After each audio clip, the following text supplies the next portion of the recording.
Sandeep ji mic बंद कर लीजिए भाई साहब जी। भाई साहब पूछ रहे हैं कि कटनी से राकेश अग्रवाल जी जुड़े हैं क्या भाई साहब? जी जी जी जी, अपन बाद में बात कर लेंगे इसके बाद में। चलिए हम स्टार्ट करते हैं।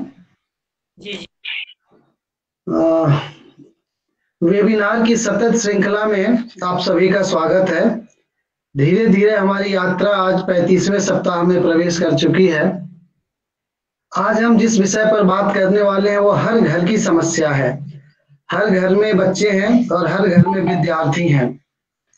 परीक्षा के दौरान होने वाली समस्याएं, ऐसे कौन कौन सी समस्याएं हैं जिनसे विद्यार्थियों को रूबरू होना पड़ता है, और विद्यार्थियों के साथ साथ उनके परिजनों को, उनके अभिभावकों को भी उस समस्या से सामना करना पड़ता है। कोरोना के समय में जहां एक तरफ ऑनलाइन शिक्षा का महत्व आया है समाज में निकल के हम सबके सामने, ऑनलाइन के माध्यम से बच्चों की शिक्षा प्रारंभ हुई है, वहीं ऑनलाइन के कुछ दुष्प्रभाव भी हैं। तो ऐसी कौन सी समस्याएं हैं जो इस दौरान बच्चों के लिए उभर के आई हैं, ऐसे कौन से चैलेंजेस हैं जो इस दौरान उभर के आए हैं, इस पर बातचीत करने के लिए एक शिक्षक से बेहतर कोई नहीं हो सकता है। इसी टॉपिक पे बात करने के लिए हमारे साथ जुड़ी हुई हैं डॉक्टर ज्योति सोनी। डॉक्टर ज्योति सोनी पिछले लगभग 25 सालों से शिक्षा के क्षेत्र से जुड़ी हुई हैं। आप केंद्रीय विद्यालय नंबर 3 में साइंस की टीचर हैं।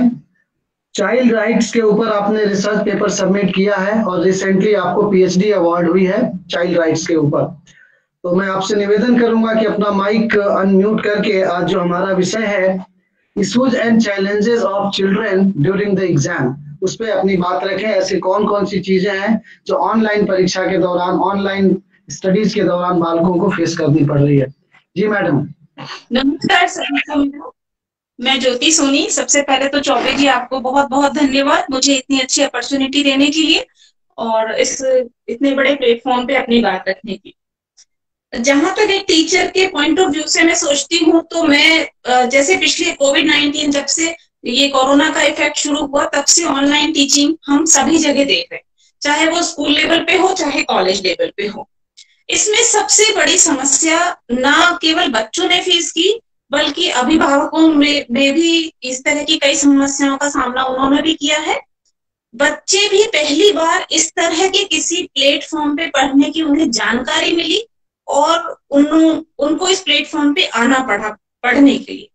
या तो ये कहिए कि ये समय की मांग थी कि इस तरह से पढ़ाई शुरू की जाए, अन्यथा बहुत सारा बच्चे पढ़ने से तो वंचित रह ही जाते, साथ में बीच में एक गैप वाली जो स्थिति आती है कि बच्चों की पढ़ाई के बीच में एक बहुत बड़ा गैप बन रहा था।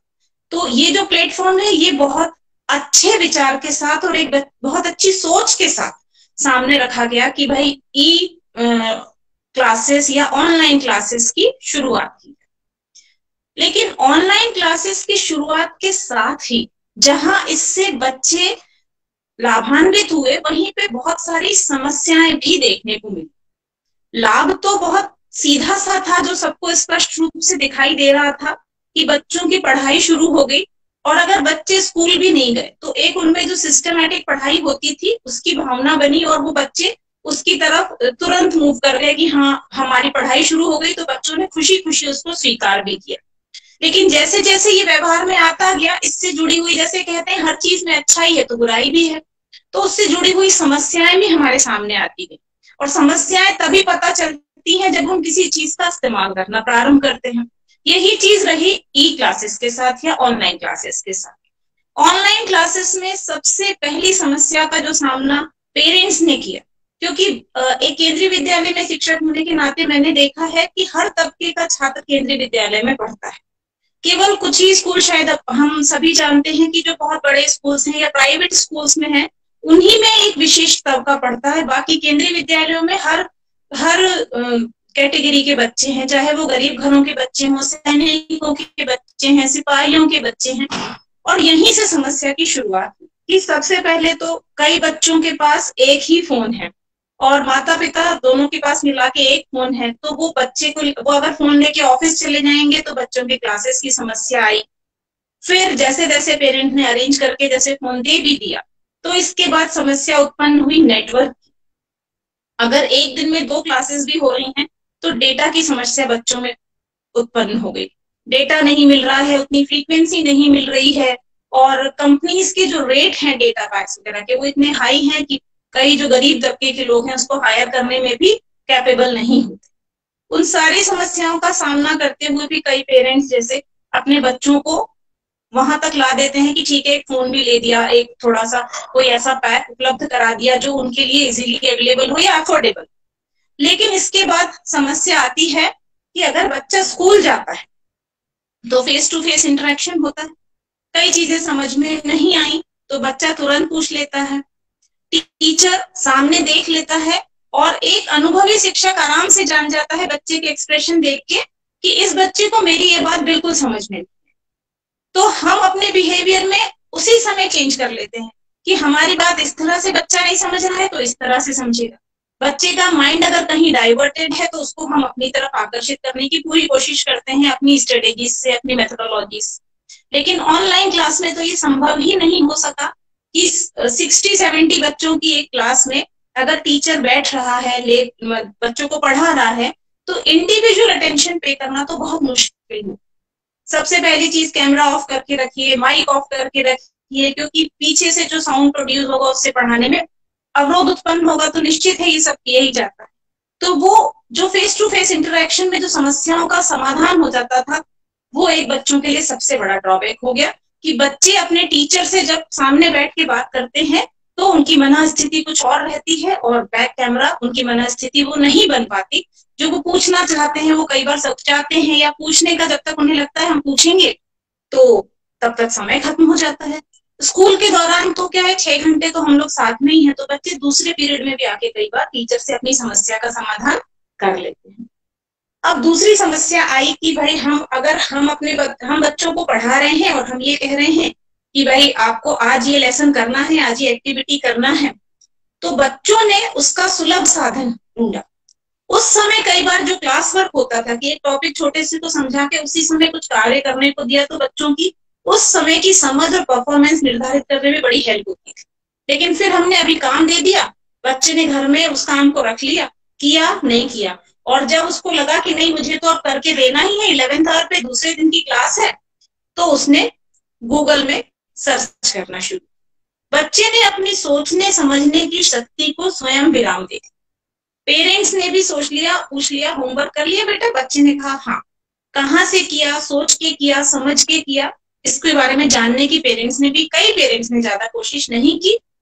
जो थोड़े बहुत अवेयर थे इस चीज के बारे में, उन्होंने तो अपने बच्चों को इसके दुष्प्रभाव बताए कि भाई आप अगर गूगल से पूछ के ये सारी चीजें करेंगे और गूगल में देख के करेंगे तो ये आपके लिए अनुचित होगा और आपको परीक्षा में बहुत ज्यादा दिक्कत आने वाली है। लेकिन कई पेरेंट्स, क्योंकि बच्चे ये ही नहीं बता पाए कि भाई आज हमें ये वर्क करना है, लेकिन लास्ट मोमेंट पे जब उन्हें ध्यान आया उन्होंने कहा ठीक है हम गूगल से पूछ लेते हैं। या कई बार बच्चे क्लास के तुरंत बाद गूगल से सर्च करके अपना वर्क कंप्लीट किया, कॉपी को बंद किया, फिर दिन भर बिजी। अगर क्लास में बच्चे आते हैं तो दूसरे दिन पता चल जाता है कि बच्चे ने अगर कहीं से कॉपी भी किया है तो दूसरे दिन बच्चे से पूछ लेगा टीचर, तो पता चल जाता है। लेकिन ऑनलाइन में अगर दूसरे दिन टीचर ने पूछा भी तो बच्चा उसमें से पढ़ के पूरा रीड करके बता देगा, और बच्चे का परफॉर्मेंस उतना अच्छे से असेसमेंट उसका नहीं किया जा सकता। तीसरी समस्या जो सबसे बड़ी आई, बच्चों का स्क्रीन टाइम बढ़ा। स्क्रीन टाइम बढ़ने से ना केवल बच्चों को मेंटल स्ट्रेस हुआ, बल्कि उनको बहुत सारे फिजिकल प्रॉब्लम्स भी, आंखों पे उनके बहुत अधिक प्रभाव पड़ा। और मैं एक कभी रिसर्च पेपर मैंने खुद ही किया जिसमें मैंने 500 केंद्रीय विद्यालय के बच्चे लिए और 300 पब्लिक स्कूल्स के बच्चे लिए, मैंने गूगल फॉर्म में किया ये रिसर्च। तो मैंने उसमें ये पाया कि करीबन 34% बच्चे थे जिनके चश्मे का नंबर बढ़ा है, और लगभग 50% बच्चे जो हैं जिनमें ओबेसिटी की समस्या उत्पन्न हुई है। और बाकी जो रिसर्चेस हुई है उसमें भी ये बात देखने को मिली है कि ओबेसिटी बच्चों में बहुत ज्यादा बढ़ी है। बच्चे बैठकर केवल पढ़ाई कर रहे हैं, फिजिकल एक्टिविटीज उनकी बिल्कुल खत्म हो गई जो स्कूल में उनको मिल जाती है, और कुछ नहीं तो लंच ड्यूरेशन, खेलने का टाइम, ये सब मिल जाता था। लेकिन इस पूरे लॉकडाउन के दौरान उनकी फिजिकल एक्टिविटीज बहुत रिड्यूस हुई है, जिससे स्ट्रेस तो बढ़ा ही है, साथ ही ओबेसिटी की समस्या उनमें आई है, और भी बहुत सारी समस्याएं बच्चों में आई हैं। बच्चे मेंटली खुद को फ्री फील नहीं कर पाए कभी। और टीचर्स ने भी अपनी सुविधा के अनुसार कैसे समय निर्धारित कर दिया कि भाई मैं आज 4 बजे क्लास लूंगी, किसी ने कहते हैं मैं 5 बजे क्लास लूंगी, और बच्चे उस क्लास के इंतजार में, या ये कहिए कि अगली क्लास होने वाली है उसके इंतजार में बैठ के, या जो भी है उन्होंने अपने समय का जो टाइम मैनेजमेंट होता है वो बच्चों का लगभग इस दौरान खत्म रहा। और इसका सबसे ज्यादा इफेक्ट ये हुआ कि बच्चों में आंखों की समस्याएं उत्पन्न हुई हैं, बच्चों में ओबेसिटी बढ़ी है, स्लीपलेसनेस बढ़ी है, रेस्टलेस हुए हैं बच्चे, और स्ट्रेस के कारण चिड़चिड़े भी हुए हैं। ये पूरी जो रिसर्च थी मैंने गूगल फॉर्म्स के रूप में की, और पेरेंट्स की भी मेंटल स्टेट का मैंने जब स्टडी किया तो पेरेंट्स भी स्ट्रेस्ड थे इस ऑनलाइन टीचिंग के माध्यम से, क्योंकि वो भी अपने बच्चों की पढ़ाई से उतने ज्यादा सेटिस्फाइड नहीं। और दूसरी बात, सबसे ज्यादा बच्चों का जो परफॉर्मेंस था वो इसमें सही है कि नहीं, इसका असेसमेंट करना, इसका निर्धारण करना भी हम लोगों के लिए बड़ा मुश्किल काम था कि भाई हमने तो पेपर बच्चे को गूगल फॉर्म में दिया, या हमने उसको ऑनलाइन पेपर करने के लिए दिया, बच्चे ने उस ऑनलाइन पेपर को कितना अपने आप किया, कितना बच्चे ने दूसरे फोन से गूगल से देख के कर लिया, या बच्चे ने अपनी लर्निंग की पहले और उसके बाद पेपर को अटेम्प्ट किया, या किसी और माध्यम से उसने पेपर को सॉल्व करने की कोशिश की, इन सारी चीजों का असेसमेंट नहीं हो पाया।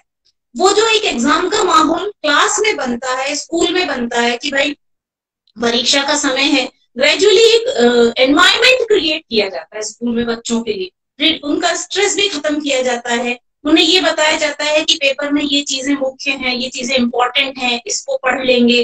तो धीरे धीरे करके, मतलब एक जैसे टाइम पीरियड सभी स्कूल्स में होता है, जनवरी फरवरी में सिलेबस खत्म हो जाता है, इसके बाद रिवीजन वर्क स्टार्ट होता है, तो बच्चों की जो मेंटल प्रिपरेशन होती है एग्जाम को लेकर, इस तरह की कोई मेंटल प्रिपरेशन इस ऑनलाइन क्लासेस के दौरान देखने को नहीं मिली।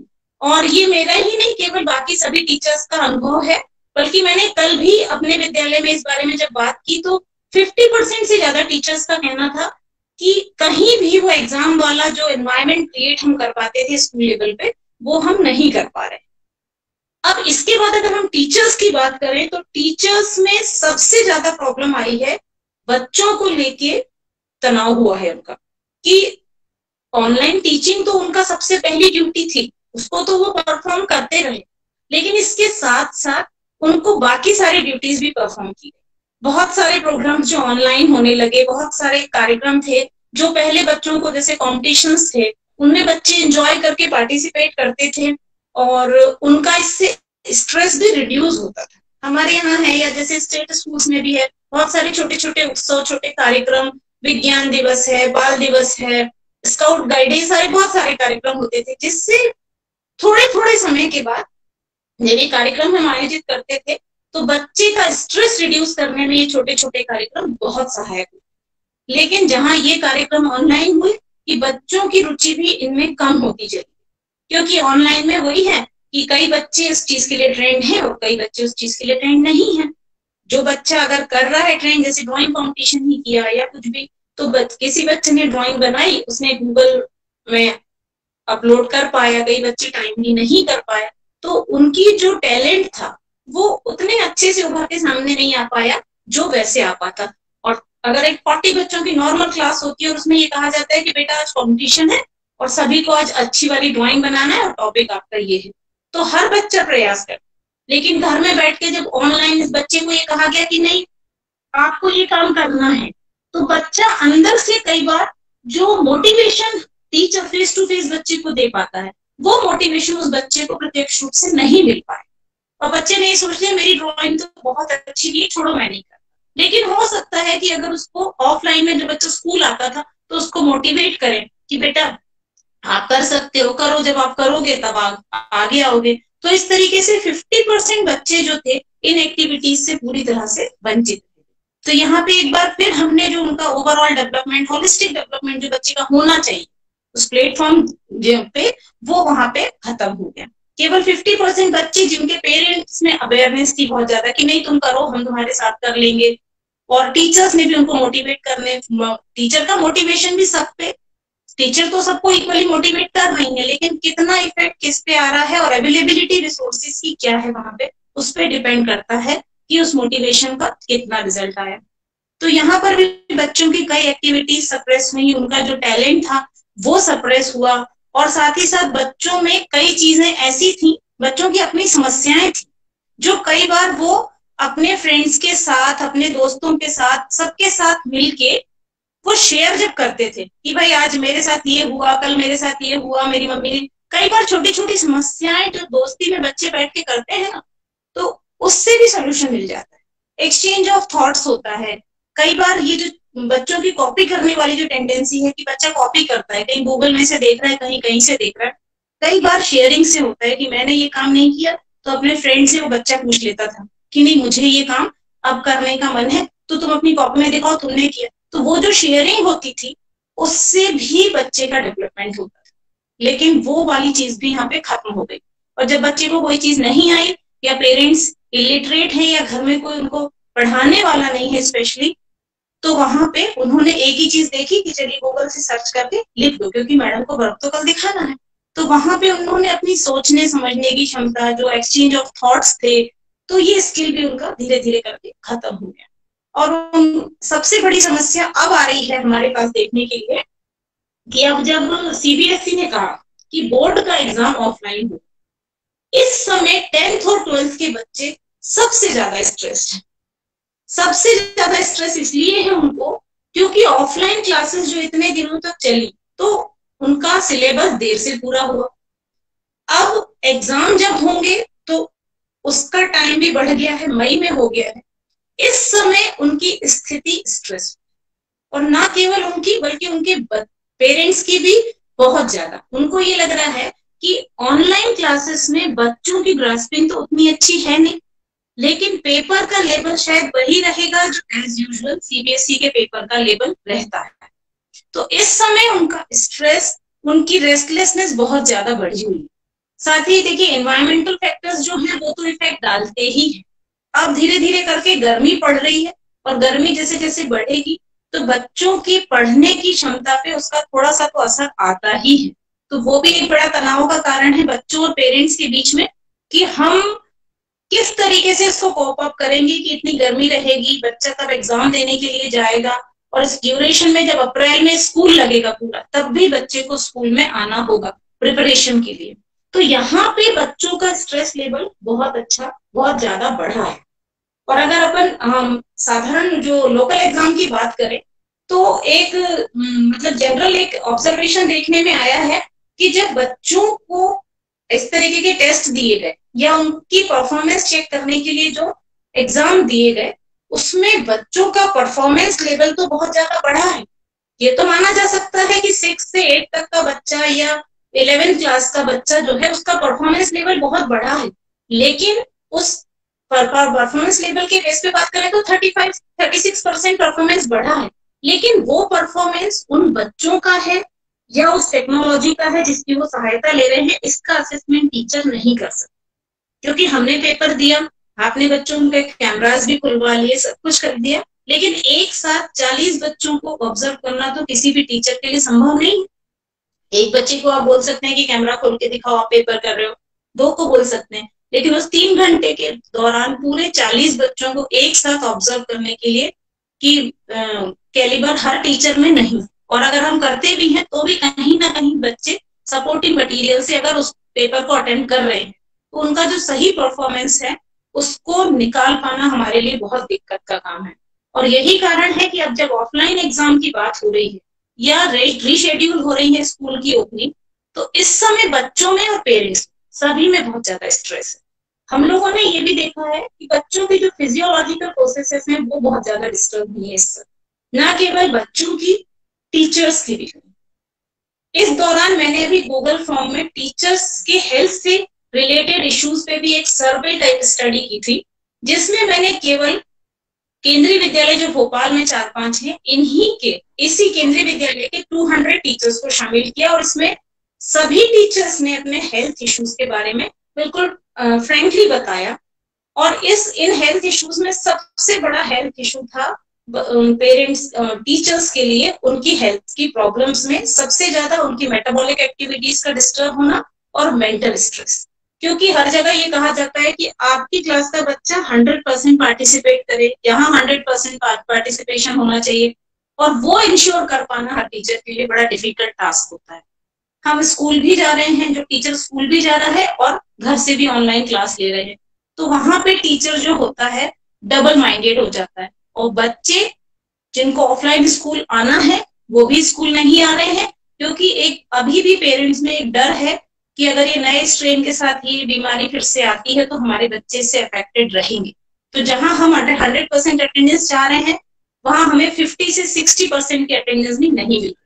और जो बच्चे स्कूल आ रहे हैं वो ये सोच के स्ट्रेस्ड हैं कि इस ऑफलाइन एग्जाम में बड़ी दिक्कत होगी, क्योंकि पेपर का पैटर्न कहीं चेंज नहीं हुआ है। और जहां जो बच्चे घर में हैं उन्हें भी स्ट्रेस है कि हम किसी साधन की उपलब्धता नहीं होने के कारण या पेरेंट्स की अनअवेलेबिलिटी के कारण हम विद्यालय नहीं जा पा रहे।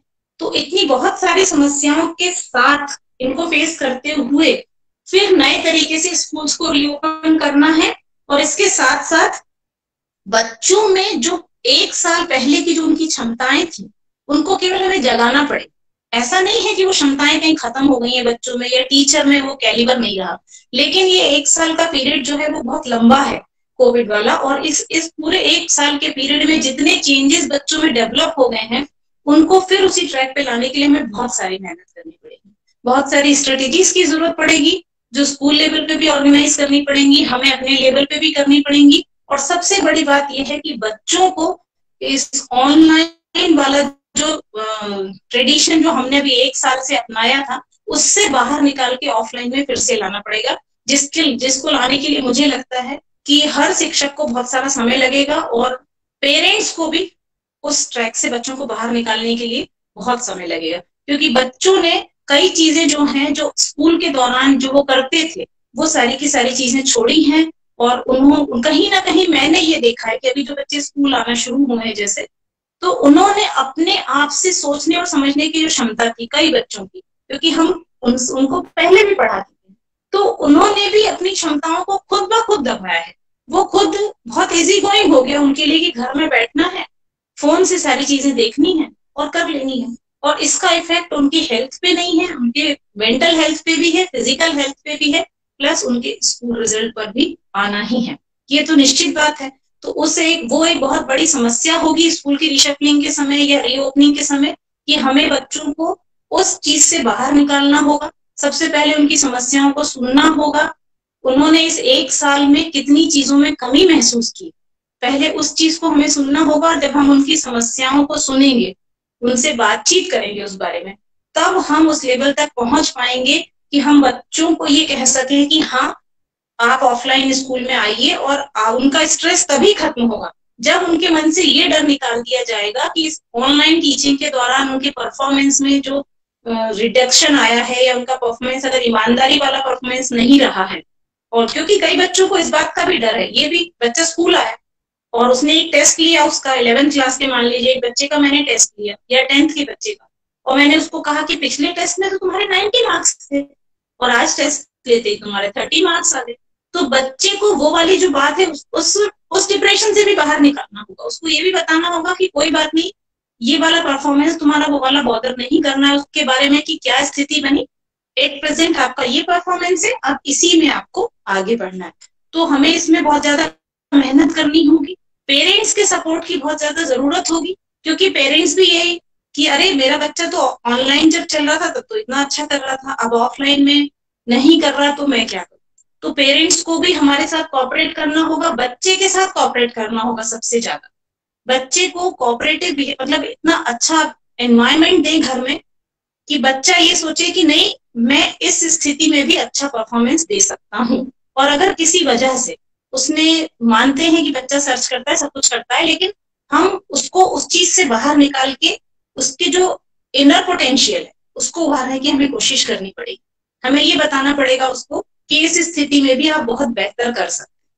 बच्चे की नेगेटिविटी खत्म करनी पड़ेगी अगर ऐसा हो रहा है तो, कि नहीं आपको ऑफलाइन एग्जाम के लिए भी समय है और उस पूरे समय का सदुपयोग करने के लिए उसको टाइम मैनेजमेंट सिखाना पड़ेगा। इसके बाद टाइम मैनेजमेंट के साथ साथ उसका डाइट भी उस हिसाब से तय करना होगा कि बच्चा पढ़ने के साथ साथ इस मतलब हर तरह से फ्री फील, उसको अच्छी सोच आए, उसके मन में इस तरह की कोई भावना नहीं रहे कि ऑनलाइन पढ़ाई से या ऑनलाइन एग्जाम से हमारा बहुत सारा नुकसान हुआ, और जब इन सभी चीजों से हम बच्चों को बाहर निकाल पाएंगे तभी हम बच्चों को वापस उसी धारा से जोड़ पाएंगे जिसमें वो पहले थे। और बच्चों का शायद इस तरीके से अगर हम उनको पॉजिटिविटी देंगे तो बच्चों का न केवल बिहेवियरल चेंज होगा बल्कि उनका स्ट्रेस भी कम होगा, और बच्चे शायद वापस उसी लिंक पे आ जाएंगे जहां वो पहले पढ़ रहे थे और ऑफलाइन स्टडीज के लिए तैयार भी होंगे। इसके अलावा पेरेंट्स के मन में से कोविड का जो एक थ्रेट ही है कि नहीं मेरा बच्चा स्कूल जाएगा और अफेक्टेड हो गया तो मैं क्या करूं। आधे से ज्यादा पेरेंट्स को इसी बात का डर कि मेरा बच्चा अगर स्कूल जाएगा और बहुत सारे लोगों के कांटेक्ट में आएगा और अफेक्टेड होगा तो मेरे लिए दिक्कत हो जाएगी। तो ये डर भी पेरेंट्स के मन में से निकालना होगा हमें कि बहुत सारी सावधानियां हैं, और बहुत सारी सावधानियां बहुत छोटी छोटी सी जिनको लेके हम अगर चलेंगे तो हम अपने बच्चों को पूरी तरह से सुरक्षित पाएंगे, और पूरी सुरक्षा के साथ बच्चा विद्यालय अगर आप पहुंचाएंगे तो उसी सुरक्षा के साथ विद्यालय वापस आपके बच्चे को घर तक पहुंचाएगा, और स्ट्रेस भी इससे बच्चे का कम होगा क्योंकि जब बच्चा स्कूल में आएगा तो उसको एक बहुत अच्छा इन्वायरमेंट मिलता है जहां उसकी क्रिएटिविटी डेवलप होती है, जहां उसकी पॉजिटिव थिंकिंग डेवलप होती है। वो अपने फ्रेंड्स के साथ जब अपने विचारों को शेयर करता है, कहीं एक्सचेंज करता है, कई बार उसको लगता है कि टीचर से नहीं पूछना है तो अपने फ्रेंड से पूछ लेता है, तो वहां पे धीरे धीरे करके उसका स्ट्रेस भी बच्चे का कम हो जाता है और बच्चा फिर उसी ट्रैक पे आ जाएगा जिसपे उसको आना चाहिए, या जैसे ऑफलाइन स्कूल्स में पहले था। इससे बच्चे का परफॉर्मेंस भी बेटर होगा, इसके साथ साथ उसकी फिजिकल और मेंटल हेल्थ में भी इम्प्रूवमेंट आएगा, ऐसा मेरा सोचना है। तो एग्जाम के स्ट्रेस के पॉइंट ऑफ व्यू से तो हम ये कर ही सकते हैं अभी बच्चों के साथ में, और ये वाली सारी अगर स्ट्रेटेजी हम इसको प्लान वे में करें और 10th और 12th के बच्चे इससे बहुत ज्यादा बेनिफिशियल रहेंगे, मैं ऐसा समझती हूँ। जी madam, thank you very much. Online में क्या समस्याएं हैं और कैसे हम उस समस्याओं से निकल सकते हैं। अब हम ऑफलाइन की तरफ अगर चलते हैं, एक स्टडी है मेरे पास, मेरे ये कल शेयर किया था। The organisation for economic cooperation and development नाम की एक संस्था है, उसने 2015 में पीसा टेस्ट पास करने वाले 72 प्रतिभागी देशों के लगभग 5,40,000 बच्चों का एक सर्वे किया था। PISA programme for international student assessment exam होता है। उस शोध के मुताबिक जो एक रिजल्ट निकल के आया है, लगभग 59% बच्चों को डर लगता है कि ये टेस्ट बहुत कठिन होगा, कैसे हम पास करेंगे। लगभग 66% 66% बच्चों को कम नंबर आने का डर लगा रहता है। 55% बच्चों ने माना है कि परीक्षा के पहले वे काफी बेचैन थे, काफी अनरेस्टनेस था उनके अंदर। और एक इसी स्टडी में कि लड़कों की तुलना में लड़कियों के अंदर बेचैनी ज्यादा थी परीक्षा को लेकर के। करीबन 4% विद्यार्थियों का यह भी कहना है कि वे अपने जीवन से बिल्कुल खुश नहीं हैं, उनको इस जीवन से बेहतर जीवन की तलाश है। 3,965 विद्यार्थियों पर एक सर्वे हुआ और चौंकाने वाली बात यह है कि 5 में से हर एक बच्चे ने यह बात मानी है कि वो अपने विद्यार्थी जीवन में कभी न कभी शिक्षक के अनुचित व्यवहार का सामना उसको करना पड़ा है। शिक्षक ने या तो क्लास के सामने उसको बेइज्जत किया है, या क्लास के सामने कोई ऐसी बात बोला है शिक्षक ने जिससे उस बच्चे के दिमाग में लग गई है, दिल में लग गई है। ये सारी कुछ ऐसी समस्याएं हैं जो ऑफलाइन स्टडीज की होती हैं। तो परीक्षा के नाम से जो भय लगता है उसको निकालने के लिए हम क्या कुछ करने वाले हैं, इन सब बातों पे बातचीत करने के लिए हमारे साथ जुड़े हुए हैं सुधाकर पाराशर जी। सुधाकर जी प्रिंसिपल है सुभाष एक्सेलेंस कॉलेज भोपाल में, लगभग 34 वर्षों के साथ बच्चों के साथ जुड़े हुए हैं, बच्चों को पढ़ा रहे हैं, और बच्चों का जो मनोवैज्ञानिक पक्ष है उस पे सर काम करते रहते हैं। सर आपसे निवेदन है कि आप अपनी बात इस विषय पर रखें। चौबे जी मेरे को सुन पा रहे हैं आप? सुनाई दे रहा है जी। आपकी आवाज आ रही है। सबसे पहले तो मैं संस्था जो चाइल्ड कंजर्वेशन फाउंडेशन इंडिया है उसको बहुत बहुत बधाई और शुभकामनाएं देता हूं कि उन्होंने बच्चों के इस कठिन समय में और ऐसे विषय को चुना जिस पर सचमुच बहुत आवश्यकता है, और उसके लिए आदरणीय चौबे जी, डॉक्टर रवि शर्मा जी, मैं आपके प्रति धन्यवाद ज्ञापित करता हूं, एक बच्चों के प्रतिनिधि होने के नाते, पालक होने के नाते।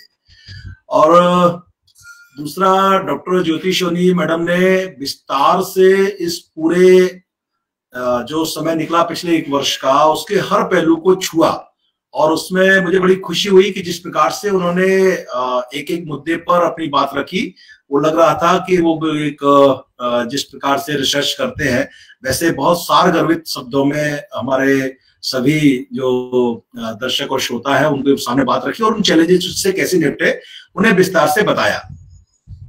जैसा चौबे जी ने बताया कि मेरा भी और एक और बात महत्वपूर्ण कहना चाहता हूं कि मुझे मालूम है इसमें ज्यादातर जो लोग जुड़े हुए हैं उनके कुछ फेसेस में देख पा रहा हूं, कुछ लोगों को देख पा रहा हूं, उससे लग रहा है कि एक प्रबुद्ध वर्ग जो है उसका ये है, लोग जुड़े हुए हैं और सचमुच उनके साथ एक बहुत गंभीरता से बात होनी चाहिए। तो ये देख करके मुझे बड़ी प्रसन्नता हुई और मैं पुनः धन्यवाद ज्ञापित करता हूं कि आपने मुझे ये अवसर दिया कि इस अवसर पर मैं अपनी बात शेयर कर पाऊं।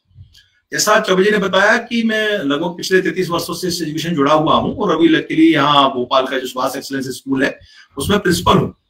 और मुझे लगता है कि बात हमेशा से कहता हूं कि इस पूरी प्रक्रिया में, शिक्षण में, मूल्यांकन में और इसके परिणाम में, चाहे वो भूमिका पालक की है, चाहे वो समाज की है, चाहे वो शिक्षक की है, चाहे वो प्राचार्य की है, दुर्भाग्य यह है कि यदि किसी भी स्तर पर चूक होती है तो उसका सबसे जो खराब परिणाम है वो भुगतना पड़ता है बच्चे को। किसी की भी चूक का, चाहे वो शिक्षक की चूक है, चाहे वो प्रिंसिपल की चूक है, चाहे वो समाज की चूक है, चाहे वो उसके पालक की चूक, लेकिन उसका जो खामियाजा है, उसका परिणाम है। और जैसा भी चौबे जी ने बताया कि जो पीसा की रिसर्च बता रही है वो कह भी नहीं पाता है, उस जो उसके भीतर चल रहा है, जो उसके भीतर कुछ ऐसी चीजें हो गई उन्हें वो दूसरों से शेयर भी नहीं कर पा रहा है। तो मुझे लगता है कि इस विषय पर चिंतन करने से पहले एक बात हम लोगों को बहुत समझनी होगी कि आखिर इस पूरे वर्ष में जो बच्चे पर खराब समय निकला है उसको मीट आउट करने के लिए हम सबको अब कुछ अलग भूमिका में आना पड़ेगा। हमको ये बात माननी पड़ेगी। मेरे अभी पेरेंट टीचर मीटिंग हुई और जब हम लोग पालक को बुला करके बात कर रहे थे कि हाफ ईयरली के रिजल्ट को शेयर करें, तो मेरे एक दिमाग में प्रश्न आया कि जैसे नॉर्मली हमारे स्कूलों में जो सूचना तंत्र है वो ये रहता है कि बच्चे से कहते हैं कि जाकर के बेटा पापा को बताना कि इस दिन पेरेंट टीचर मीटिंग है और आपका रिजल्ट दिखाया जाएगा, कॉपी दिखाई जाएगी, आपको आना है। मैं उस रात को विचार कर रहा था कि वो बच्चा को जैसे ही मैंने कहा पीटीएम है, सबसे पहले वो तनाव में आ गया कि ये वो दिन होगा जहां पूरे जो वर्ष भर मेरी कमियां हैं वो मेरे पालक को बताएगी शिक्षक। तैयार बैठे, पालक तैयार बैठा है कि जैसे उसने सुना उसको लगा कि मैं जाऊंगा तो स्कूल मुझे सारा कंप्लेंट बताने वाला है और वो भी अपनी ओर से चाल लेके आने वाला है कि भाई बच्चे ने घर पे ये नहीं किया, ये नहीं किया, ये नहीं किया। पूरी प्रक्रिया में कोई नजर नहीं आ रहा जो उस बच्चे को सहायता देने के लिए तैयार है। हमने कहा इसका फॉर्मेट चेंज करते हैं, नहीं बोलेंगे इस बार उसके कितने कम नंबर आए, नहीं बोलेंगे उसने क्या अच्छा नहीं किया, इस बार बताएंगे उसने क्या क्या अच्छा किया, उसने कैसे दूसरों का सहयोग किया, उसने कैसे ध्यान रखा विद्यालय की संपत्ति का, उसने कैसे साथियों से अच्छा व्यवहार किया, उसने कितने अनुशासन में रहा, कितना दूसरे लोगों को सहयोग कर पाया। इन गुणों को उसको परखते हैं और मुझे लगता है बहुत सारे बच्चे इनमें बहुत आगे हैं। लेकिन हमारा जो मूल्यांकन सिस्टम है वो कुछ इस प्रकार का है कि वो दबाव क्रिएट कर रहा है बच्चे पर। मैं एक उदाहरण हमेशा देता हूं जो आप सभी प्रबुद्ध वर्ग के साथ शेयर करना चाहता हूं। ये मूल्यांकन क्यों, ये परीक्षा क्यों? हम परीक्षा के माध्यम से एक अंक सूची विद्यार्थी की बनाते हैं और दे देते हैं कि बेटा तुम्हारे इसमें अंक इतने प्रतिशत आए, गणित में तुम्हारे 82% आए, साइंस में तुम्हारा इतना परसेंट आया, इसलिए परसेंट आया, और एक ओवरऑल हमने उसका एकेडमिक जो भी है वो जोड़ दिया। लकीली कुछ स्कूल अभी अच्छा कर रहे हैं, वो उसमें जो एक्स्ट्रा करिकुलर एक्टिविटीज है उनको भी जोड़ते हैं और वो भी उसमें शामिल करके एक रिपोर्ट कार्ड उसको जनरेट करके देते हैं। हमारा इसमें कुछ मत दूसरा है कि उस बच्चे की ओर से सोचो। मैंने मार्कशीट में दिया कि ये बच्चा गणित में फेल हो गया, ये बच्चा साइंस में फेल हो गया, और वो लेकर के घर मार्कशीट गया। मैं इस उदाहरण को ऐसे जोड़ता हूं कि जैसे हम सब कभी न कभी बीमार हुए और मैं हॉस्पिटल में गया और वहां जाकर के जब डॉक्टर को बताया कि डॉक्टर साहब पिछले कुछ दिनों से मैं बीमार हूं, उन्होंने कहा आप एक काम करिए, आप ये ब्लड का टेस्ट करा लीजिए, यूरिन टेस्ट करा लीजिए, और कुछ टेस्ट मेरे पर्चे पर लिख दिए और मैं जाकर के लेबोरेटरी में वो टेस्ट करा करके आया। टेस्ट कराने के बाद जब वो रिपोर्ट डॉक्टर ने देखी तो वो क्या कोई डॉक्टर कहना शुरू करता है कि तुम्हारा ये कोलेस्ट्रॉल बढ़ा हुआ है, तुम्हारा ये खराब है, तुम्हारा हीमोग्लोबिन कम है, तुम्हारा ये कम है, चलो अब तुम्हारा कुछ नहीं हो सकता, जाओ यहां से। करता है कोई क्या?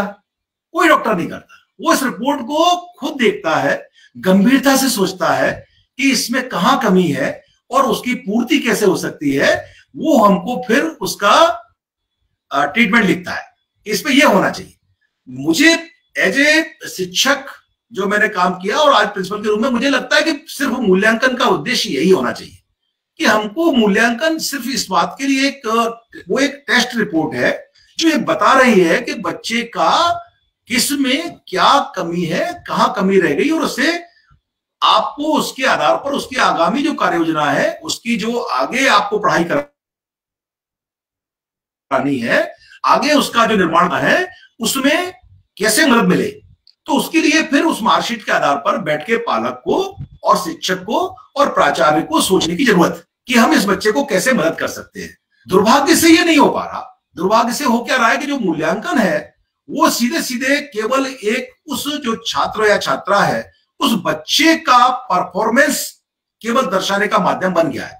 और जब बच्चे के नंबर कम आए तो वो ऐसा फील करता है कि मेरा समाज में भी वही देखा जा रहा है, घर में भी वही देखा जा रहा है, स्कूल में वही बात हो रही है। तो इसको लेकर के जो तनाव है और मुझे लगता है वो जो प्रेशर है वो बच्चे पर है। और ये बड़ा मुझे लगता है कि ये जो वर्ग है इसको सोचना पड़ेगा कि इस प्रेशर को कैसे कम किया जाए, जिसमें कि उस बच्चे की कोई, मैं बार बार कह रहा हूं, मुझे पता नहीं क्यों लगता है कि इसमें उस बच्चे की कोई गलती नहीं। क्यों? क्योंकि यदि किसी विषय में उसके मार्क्स कम आए हैं तो इसका तात्पर्य यह नहीं है कि वह उसमें कमजोर है। इसके बहुत सारे कारण हो सकते हैं, वो डिटेल में जाने की जरूरत नहीं है। मुझे लगता है आप सब लोग पढ़े लिखे समझ सकते हैं। उसके बहुत सारे रीजन हो सकते हैं। हो सकता है वो बीमार रहा हो सकता है घर की परिस्थितियां अलग हो सकता है शिक्षक ने पढ़ाया नहीं हो सकता है जब वो पढ़ रहा हो तब उसके घर में ऐसी परिस्थिति उसकी मनोदशा ठीक नहीं है। क्या हमने इन सब चीजों को कभी देखने की कोशिश की? मुझे लगता है नहीं की। तो हम केवल ब्लेम बच्चे पर करना चाहते हैं।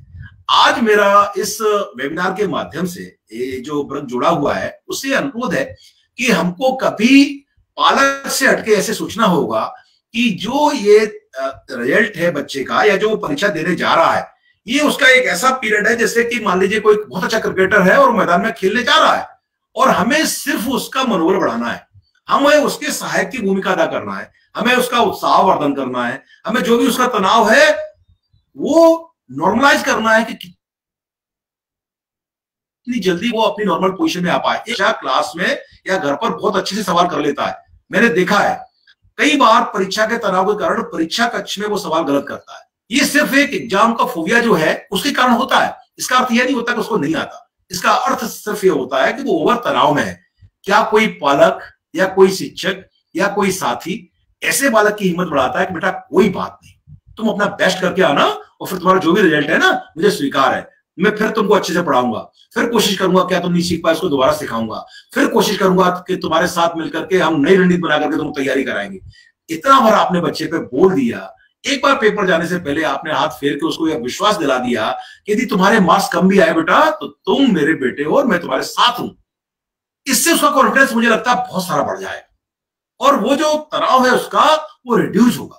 हम सबकी भूमिका इस वक्त जो ये काल पूरा कठिन निकला, जो मैडम ने बताया था मुझे बहुत अच्छा लग रहा था सुन के सोनी मैडम ने कि बच्चा किन किन दौर से गुजरा है।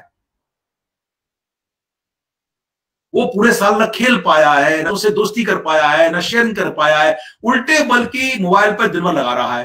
तो उसके कारण उसके मन में जो विकार आए हैं, उसके कारण जो वो फेस किए उसने प्रॉब्लम्स, उसके लिए मुझे उस सहायक के रूप में भूमिका अदा करनी और ये सबको करनी होगी। ये पालक को करनी होगी, इस शिक्षक को करनी होगी, इस समाज को करनी होगी और उसका जो कॉन्फिडेंस है उसको बढ़ाना होगा। तो मुझे लगता है कि उसका तनाव थोड़ा सा कम हो सकेगा। मैं अपने बच्चों को हमेशा बोलता हूं, इस बार जो बच्चे मेरे पास आए थे उनके पालकों से मेरी बात हुई तो मैंने यही कहा कि बेटा यदि तुम्हारे मार्क्स 70% आए ना तो इसमें 20 मेरी ओर से जोड़ लो। जो विपरीत परिस्थिति थी उसके कारण तुम्हारे कम आए तुम इसको 90 मानो। तो बोला नहीं सर आप मेरा मन भरने के लिए कह रहे हैं, ऐसा तो नहीं है। मैंने कहा ये बताओ ये जो सिचुएशन थी पूरे वर्ल्ड में ये तुम्हारे कंट्रोल में थी, ये तुम्हारे पालक के कंट्रोल में थी, ये मेरे कंट्रोल में थी? नहीं थी ना। तो जब नहीं थी तो इसके लिए दोषी तुम क्यों हो? केवल दोष तुम्हारा क्यों है? यदि ये मार्क्स कम आए हैं तो इसको स्वीकार करो। केवल इतना भर देखो कि इसमें क्या तुम कर सकते थे जो नहीं कर पाए, क्या और तैयारी होनी चाहिए थी, उस पर हम मेहनत करें। तो मुझे लगता है कि जो परीक्षा है उसको इस रूप में लेना होगा कि वो हमको सिर्फ एक हिंट करती है, वो हमारे लिए एक रिपोर्ट जो बच्चे की आ रही है वो हमें दर्शाती है कि बच्चे का इंटरेस्ट किधर है, बच्चे को कितनी मेहनत की जरूरत है, बच्चे को किस में कितनी सहायता की जरूरत है, कहाँ उसके उत्साहवर्धन की जरूरत है। इस रूप में हमारी भूमिका अधिक महत्वपूर्ण हो जाती है। बल्कि इसके हो उल्टे रहा है, तो मैं चाहूंगा ये कि इस वेबिनार के माध्यम से कभी एक बार बहुत सारा आदरणीय चौबे जी से अनुरोध रहेगा कि एक ओरिएंटेशन पालक का करने की जरूरत है, एक ओरिएंटेशन शिक्षक का करने की जरूरत है, एक ओरिएंटेशन ऐसी आवश्यकता है क्योंकि जो चारों ओर वातावरण है वो ज्यादा प्रेशर क्रिएट कर रहा है। और इस वक्त जो इस सत्र में बच्चे हमारे बोर्ड परीक्षा में शामिल हो रहे हैं उनको बहुत सहारा देने की आवश्यकता है। मुझे लगता है उनकी बहुत घर में केयर करने की आवश्यकता है। इस दौरान उनको कैसे ध्यान रखा जाए, उनके खान पान का कैसे ध्यान रखा जाए, उनकी देखभाल पूरी की जाए और कैसे एकेडमिक सपोर्ट दिया जाए।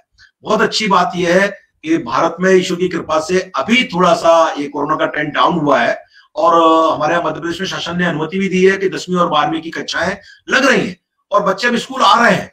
बच्चे स्कूल आ रहे हैं तो मुझे जो लगता है पहला काम यही है कि मैं उनको तनाव रहित करने का प्रयास करता हूं। इसके लिए भले ही मुझे कहना पड़े कि बेटा पढ़ेंगे बाद में, पहले चलो 1 घंटे खेलते हैं मिलके, चलो 1 घंटे बैठ के साथ कुछ करते हैं। और उस प्रक्रिया में बड़ा डर लगता है कि जब बच्चा वो फुटबॉल में जाकर के 4 बार हिट करके आता है, जब वो जाकर के करके, तो इसी लिए वो परेशान था। स्कूल एक वह जगह है जहां बच्चा सिर्फ पढ़ने आता है, तो मुझे लगता है लोगों का गलत विजन। स्कूल में बच्चा पढ़ने आता है ये तो एक उसका बाय प्रोडक्ट है। वास्तव में वो ये स्कूल में जब बच्चा आता है तो बहुत कुछ सीखता है, वो गुण जो उसे एक अच्छा इंसान बनाने में मदद करते हैं। वहां वो अपने साथियों से व्यवहार करना सीखता है, वहां वो अपने से बड़ों से व्यवहार करना सीखता है, वहां वो एक दूसरे की मदद करना सीखता है, वहां वो अनुशासन में रहना सीखता है, वहां वो कैसे एक अनुशासित वातावरण में खुद की जो अंतर्निहित प्रतिभा है उसको पूरा प्रदर्शित करना है। तो ये वो जगह होती है जहां वो अपना एक आनंदमयी वातावरण में सब कुछ उत्कृष्ट प्रदर्शन करने के लिए तत्पर होता है। और मुझे लगता है इतना वो कहीं नहीं होता, इतना घर पर भी नहीं होता, इतना वो बाहर कहीं नहीं होता जितना वो स्कूल में होता है। तो ये जो उसके लिए जगह थी जिसकी कि उसको अपॉर्चुनिटी मिलनी चाहिए थी और वो नहीं मिल सकी, ये हम लोगों को सबको समझना पड़ेगा। और अब वो जल्दी से उसको अवसर देना पड़ेंगे कि वो अवसर हम कैसे दें बच्चे को कि जहां वो फिर से उसी माहौल में आ जाए। क्योंकि ये जो हमने सोच रखा है, पता नहीं क्यों मैं हमेशा इसके खिलाफ रहा हूं। हमने जो सोच रखा है कि हमने ऑनलाइन क्लास चला करके बच्चे को पढ़ा दिया है और उसको सब कुछ, मेरी ड्यूटी पूरी हो गई, तो ये शायद हम उस बच्चे के प्रति अन्याय कर रहे हैं। क्योंकि जब तक बच्चा, जो मैडम ने बात कर रही थी मुझे वो बहुत अच्छा लग रहा था कि स्कूल में जब छात्र है तो कई बार वो शिक्षक की नजरों से सीखता है, कई बार शिक्षक छात्र की आंख में देख करके सीखता है कि हमारी बात को कितना ग्रस्त कर रहा है, कई बार वो शिक्षक के उठने बैठने चलने व्यवहार करने से सीखता है, कई बार वो साथियों की परेशानी से सीखता है कि कैसे इसकी मदद करे, कई बार वो, तो जो इस सिचुएशन से जो सीखने के अवसर थे वो उसके कम हुए, वो जो कम हुए हैं। और मैं फिर बार बार कह रहा हूं कि दुर्भाग्य यही है कि इस पूरा जो सिनेरियो रहा जो कम हुए उसके कारण लॉस हुआ किसका, बच्चे का, और दबाव फिर किस पर है, बच्चे पर। कोई समझने को तैयार नहीं है कि इस जो परिस्थिति में जो लॉसेज हुए उनके कारण उस बच्चे पर दबाव क्यों। क्या हम सब अपने बच्चों को इस बात के लिए प्रेरित नहीं कर सकते, क्या इसके लिए उन्हें उत्साहवर्धन नहीं कर सकते कि यदि बेटा इस बार तुम्हारी परफॉर्मेंस थोड़ी कम भी रहती है तो ओके, कोई बात नहीं, इसमें तुम्हारा कोई दोष नहीं है, ये ऐसा एक खराब समय था, एक बुरा दौर था, ये भी निकला है, चलो कोई बात नहीं, हम तुम्हारे साथ इसकी तैयारी करते हैं और फिर से आगे बढ़ते हैं। तो मैं इस वेबिनार के माध्यम से और जो संस्था का मुख्य उद्देश्य है चाइल्ड कंजर्वेशन फाउंडेशन इंडिया का, उसके थ्रू के बच्चे को कैसे संबल दिया जाए, कैसे उस पर दिया है, ये मेरा फोकस ज्यादा है। परीक्षा के दिनों में विशेषकर बच्चे के साथ पालक के रूप में, शिक्षक के रूप में जितना ज्यादा समय हो सकता है उतना बिताने की अब आवश्यकता है। और वो पढ़ने की बातें नहीं, उसका मनोबल बढ़ाने की। आप इस साथ रहेंगे, आप उसका उत्साहवर्धन करेंगे, आप उसको एक स्टेप आगे बताएंगे तो उसका ज्यादा हौसला बढ़ेगा और वो जो आता है उसको बेहतर लिख पाएगा, बेहतर कर पाएगा। अपेक्षाकृत इसके कि हम उससे अपेक्षा करें। बहुत सारा जो ऑनलाइन उसने पढ़ रखा है। इस दौरान एक और बात जो मुझे लगती है कि उसने इस पूरी प्रक्रिया में जब वो ऑनलाइन जुड़ा रहा है, आपको नहीं मालूम बहुत सारा कुछ ऐसा भी देख और सुन रखा है जो उसके लिए बहुत ही हानिकारक था, बहुत ही अनुपयोगी था। क्योंकि जब आपने उसको डिवाइस दी, जब आपने उसको नेट कनेक्टिविटी दी पढ़ने के लिए, तो ये बाल मन है। हम इस उम्र में आकर के ईमानदारी से अपने झांकें, कितने लोग हैं जो अपने आप को उस नियंत्रित अवस्था में रख पाते हैं, कितने लोग हैं जो चाहते हैं वही देख पाते हैं, कितने लोग हैं जो उस सिस्टम का उपयोग केवल अपने वेलबींग के लिए कर पाते हैं। जब हम नहीं कर पाते तो उतनी उस बच्चे से अपेक्षा क्यों है, उतना उससे अपेक्षा क्यों है? हमें स्वीकार करना पड़ेगा ये बाल मन है, जो हो सकता है थोड़ा बहुत भटका होगा, हो सकता है थोड़ा बहुत उसने कुछ और भी देखा होगा, और अब वो उसका पूरा पास आउट करना पड़ेगा, उसका माहौल बदलना पड़ेगा, उसको सहायता देनी पड़ेगी, उसको बताना पड़ेगा बेटा जैसे भोजन हमारे सामने है उसमें से हम सब कुछ तो नहीं खा लेते, मुझे तय करना होता है कि क्या मेरे स्वास्थ्य के लिए लाभप्रद है और क्या नहीं। तो इस पूरी प्रक्रिया में जो बच्चे के सामने एक अनंत विश्व सामने आया, उसमें बहुत बड़ा चैलेंज था कि वो ये सिलेक्ट कर पाया कि नहीं, कि उसे क्या लेना चाहिए था और क्या नहीं। तो ऐसे बहुत सारी गतिविधियों के माध्यम से, और फिर ये आज जो इसका मुख्य विषय रखा है आदरणीय चौबे जी ने कि चैलेंजेस जो है एग्जामिनेशन के वो महत्वपूर्ण आ गए हैं। तो मैं सिर्फ एक बार पुनः अपनी बात कहना यही चाहूंगा कि बच्चे पर कम से कम दबाव बनाया जाए, बच्चे को इस पूरे वर्ष में जो भी प्रक्रियाएं घटित हुई उसके कारण ऑलरेडी वो टेंशन में है, बहुत सारा जो अपना तनाव क्या, बच्चे में तो तनाव होता ही नहीं है। मैं तो ये मानता हूं कि यदि स्वाभाविक रूप से बच्चे का घर और स्कूल यदि उसको आनंदमयी वातावरण पैदा कर पाए तो बच्चे में तो तनाव का कोई प्रश्न नहीं है। तनाव तो हम सब जो मुझे लग रहा है इस उम्र के लोग हैं इनके लक्षण है, क्योंकि हमारे लिए दिक्कतें हैं बहुत सारी कि ये करना है, ये करना है, एक साथ 10 चीज, उसको तो कुछ करना ही नहीं भाई, वो तो मस्त एक अलग जीवन है उसका। जब हम सब याद कर रहे हैं जो हम जब पढ़े हैं तो हमारा रहा है, तो उस वक्त तो कोई था नहीं, लेकिन दुर्भाग्य से इस समय में सबसे अधिक तनाव उस पर आया। तो बहुत सारी जिम्मेदारी अब हम सब शिक्षकों की, हम पालकों की, हम समाज की है कि उसके तनाव को कम करें और प्रयास करें कि उस बच्चे के अंकों का दबाव ना बनाए। अंकों का दबाव न बनाने के लिए मैं अपनी ओर से एक इनपुट देता हूं कि मुझे हमेशा यह कहने में बड़ा गर्व होता है कि जब भी कोई मेरा बच्चा, मेरे स्कूल में बच्चे पढ़ते हैं, मैं सब वो मेरे बच्चे हैं, और जब किसी के अंक कम आते हैं तो मैं उसे बताने का प्रयास करता हूं कि बेटा दुर्भाग्य से इस मार्कशीट में इसका कॉलम नहीं था कि तुम कितने ईमानदार हो, इसका कॉलम नहीं था कि तुम कितने दूसरों का सहयोग करते हो, इसका कॉलम नहीं था कि तुम साथियों से कैसे व्यवहार करते हो, इसका कॉलम नहीं था तुम कितने अच्छे इंसान हो, इसका कॉलम नहीं था तुम बड़ों का कितना आदर करते हो। ये अंक मैं इस मार्कशीट में दिखा नहीं पाया, इसलिए तुम्हारे अंक कम आए हैं। काश ऐसी मार्कशीट होती जिसमें ये सब भी आता तो तुम बहुत अच्छे नंबरों से पास होते, ऐसी मेरी कल्पना रहती है। और मेरा प्रयास रहता है कि जो अंकों के आधार पर जो हम आकलन कर रहे हैं बच्चे का, उससे बचा जाए। क्योंकि आप ये मानिए आज समाज में जो भी कुछ हो रहा है, आप अच्छे डॉक्टर बन जाएंगे, इंजीनियर बन जाएंगे, आईएएस बन जाएंगे, पॉलिटिशियन बन जाएंगे, कुछ भी बन जाएंगे, पर शिक्षा का उद्देश्य ये नहीं था। शिक्षा का उद्देश्य तो कुछ अलग था। सा विद्या या विमुक्तये, विद्या वह है जो बंधनों से मुक्त करती है। हम आज जो समझ आज समाजी समस्या है, मुझे लगता है वो इसी कारण है कि हमारे मूल्यांकन पद्धति में भी बहुत बड़े सुधार की आवश्यकता है।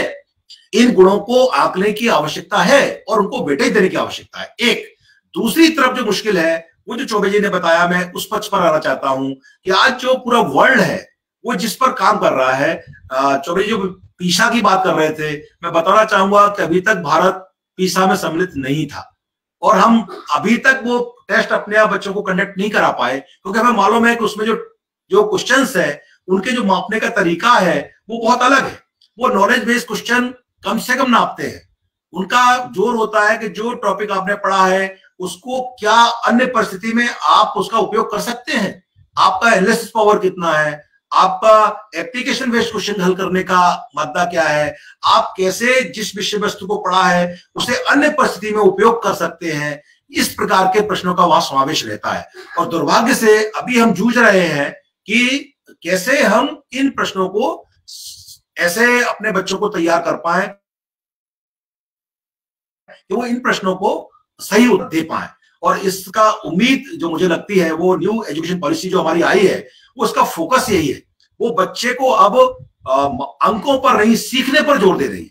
वो बच्चे को हैंड होल्डिंग सपोर्ट दे रही है कि कैसे बच्चों में कौशल का विकास हो, कैसे बच्चे हमारे शिक्षा ग्रहण करके उनमें कम से कम जब 12वीं बच्चा पास हो तो वो किसी बाहर जाए स्कूल से तब एक कम से कम एक कौशल, एक स्किल ऐसा लेकर के जाए कि वो स्वयं आत्मनिर्भर हो सके, स्वयं कुछ कर सके, उसे लगे कि हाँ मैं प्रोडक्टिव कुछ कर सकता हूं और मैं आज मेरी इस फील्ड में एक बेसिक नॉलेज मेरी बन गई है, समझ बन गई है जिसमें प्रोडक्टिविटी में ला सकता हूं। तो इस प्रकार से बच्चों को आगे मुझे लगता है तैयार किया जाएगा तो सही शिक्षा का उद्देश्य हो पाएगा। आपने मुझे अवसर दिया, सुना धैर्यपूर्वक। आप सभी का, जितने भी साथ में इस वेबिनार जुड़े हुए हैं, सभी का धन्यवाद ज्ञापित करता हूं और उम्मीद करता हूं कि आज जो विषय चौबे जी ने रखा था उसमें अपनी ओर से मैं जितना सोच रहा था उतना आप तक पहुंचाने का जो है मेरा, उसमें कितना सफल हो पाया ये तो पता नहीं, बट उम्मीद करता हूं कि यदि ये मेरी बात 10, 20, 50, 100 पालकों तक पहुंची और अपने बच्चों से उन्होंने व्यवहार में परिवर्तन लाया तो मैं अपने आप को सार्थक समझूंगा। धन्यवाद। धन्यवाद। धन्यवाद सर, बहुत अच्छी बात कही आपने। बाल मन है, भटकाव तो होगा ही। परिस्थितियां गंभीर हैं, नो डाउट, इसमें कोई बात नहीं है। फिर भी कहते हैं कि इन्हीं गम की घटाओं से खुशी का चांद निकलेगा, अंधेरी रात के पर्दे में दिन की रोशनी भी है। निश्चित रूप से रोशनी मिलेगी हमको, जैसे हम इस कोविड काल से बाहर निकलेंगे तो निश्चित रूप से हम समाज के लिए और बच्चों के लिए कुछ बेहतर कर पाएंगे। हमारे अध्यक्ष डॉक्टर राघवेंद्र शर्मा जी भी जुड़ गए हैं। सर, अगर आप सुन पा रहे हैं तो इस विषय पे कुछ कहना चाहें। और दीक्षित जी जुड़े हुए हैं। दीक्षित जी से आप निवेदन है डॉक्टर के दीक्षित की आज हमारे वक्ताओं का धन्यवाद ज्ञापित करें। जी भाई साहब, राघवेंद्र जी भाई साहब। जी बिल्कुल, मैं बहुत बहुत धन्यवाद देता हूँ आदरणीय सुधाकर सर का। और मैं देखता हूँ कि एक शिक्षक को एक आदर्श शिक्षक के रूप में बहुत लंबे समय से जानता हूँ। मेरे लिए शिक्षक भी हैं, बड़े भाई भी हैं। और मैं अक्सर जब भी कोई बात होती है उदाहरण देता हूँ कि अगर वास्तव में कोई असाधारण से असाधारण काम करना हो और वो काम होता है कि बच्चों को सही दिशा और दशा देना। और जब मैं आयोग का अध्यक्ष था, मैं जब भी कहीं भी जाता था तो मैं एक ही बात बोलता हूँ कि हिंदुस्तान का सबसे अच्छा स्कूल कोई देखना है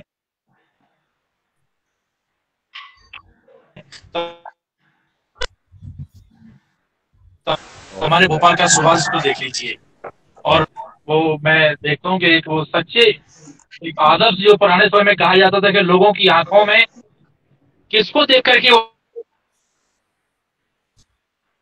आगे बढ़े। बंबई में एक अधिवेशन हुआ था, इसमें स्वर्गीय अटल बिहारी वाजपेयी जी का भाषण था।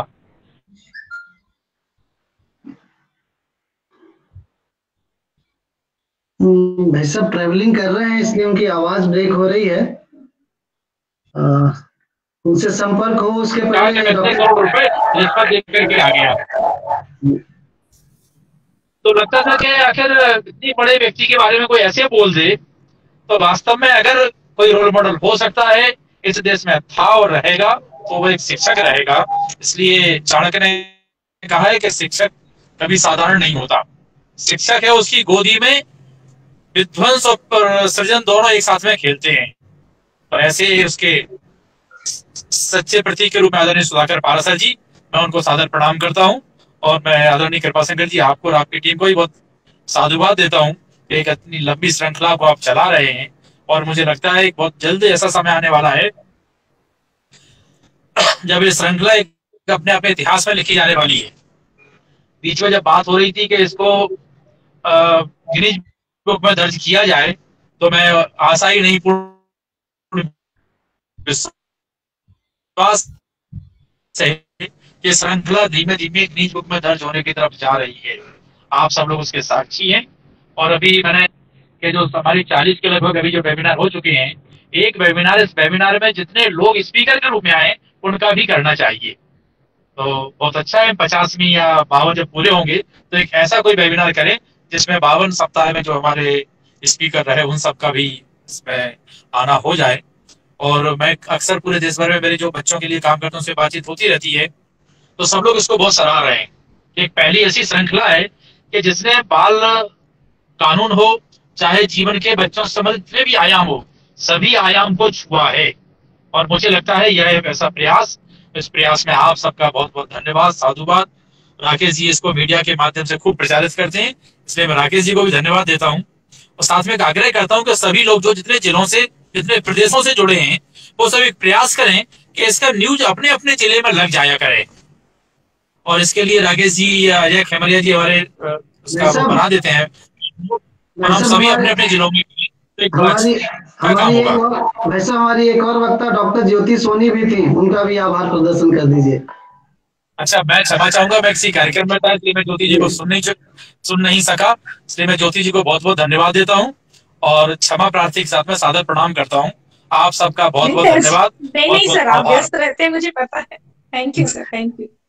जी, मैं मानता हूँ व्यस्त रहना तो एक बहाना है, समय से समय निकालना यही वास्तविकता है। तो मैं प्रयास करूंगा इस बार जो गलती अगली बार ना हो। सबका बहुत बहुत धन्यवाद। जी। अब हमारा ये सत्र एक खुला सत्र है, जो भी प्रश्न उत्तर होंगे हम लेंगे। मेरे पास एक प्रश्न आया है देवदत्त जी का, और ज्योति सोनी